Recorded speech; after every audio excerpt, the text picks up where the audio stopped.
you got to be careful how you measure progression. Because if you look at the score sheet and you score a goal, you feel like you're progressing because you can measure that, but it doesn't tell the whole story. So for me, I feel Boldy has progressed a lot in this last month, and it's not necessarily that people can measure, but if you're watching at the right things and the things that we're asking him to do, there's a lot of progression, and it's not one thing. It's just understanding that the game is played with, 4 of the guys on the ice on both sides. And you got to always kind of have some, you got to be balanced on the ice.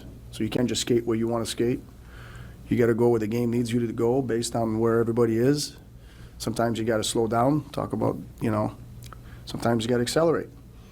So, so Boldy's never been about, he's got to work harder. He works, Boldy works, but we got him in a place right now where I feel like he's working smarter. So because of that, I feel now he has more of an influence on the game.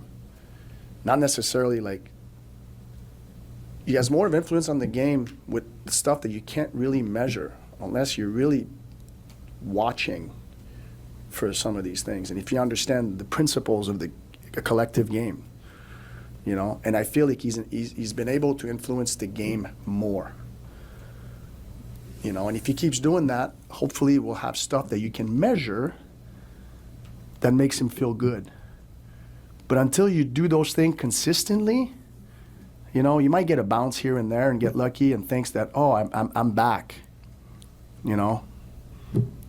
It's not going to be that. Do those things consistently. I guarantee you that you're going to start feeling better, and eventually we'll be able to measure that what you feel, we'll be able to measure it, and that's where you stay consistent when you focus on these things.